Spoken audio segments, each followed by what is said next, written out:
కృష్ణయ్య, కన్నయ్య,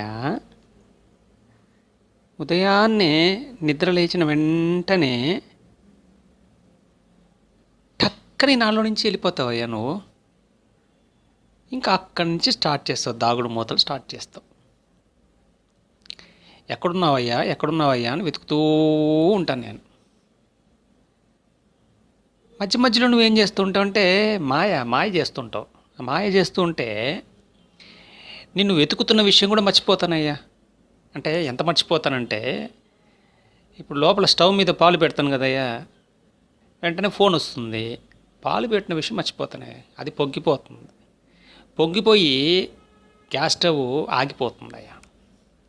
అంటే ఈ మాయ ఎలా ఉంటుందంటే, ఆ మాయలో పడిపోయి ఉదయాన్నే నాలో నుంచి వచ్చిన నిన్ను నిత్య దర్శనం చేసుకుందాం అనుకుంటే, నువ్వు సృష్టించిన మాయలో పడిపోయి నిన్ను మర్చిపోతాను.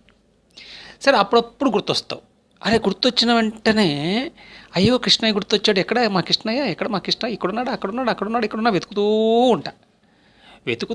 వెతుకుతూ నువ్వు అలా అందేస్తావయ్యా. నీ చెయ్యి అలా పట్టుకుందాం అనగానే మళ్ళీ మాయ సృష్టిస్తావు. ఈ మాయ మళ్ళీ నన్ను ఏం చేస్తుందంటే, ఇంకేదో గుర్తు చేస్తుంది. అయ్యో అని ఇంకేదో పనిలోకి వెళ్ళిపోయి ఆ పనిలో ఉండి మళ్ళీ టక్కని ఒక రియలైజేషన్ వచ్చేసింది. అరే, నాలో నుంచి బయటకు వచ్చింది కృష్ణయ్య కదా, నేను కృష్ణయ్యని వెతకాలి కదా, మరి ఎక్కడ పోయాడు కృష్ణయ్య? వెతికి మళ్ళీ నిన్ను వెతికి పాలల్లో అలా వెన్న తీసుకొని నోట్లో పెడదాం అనేసరికి మాయమైపోతావు నువ్వు.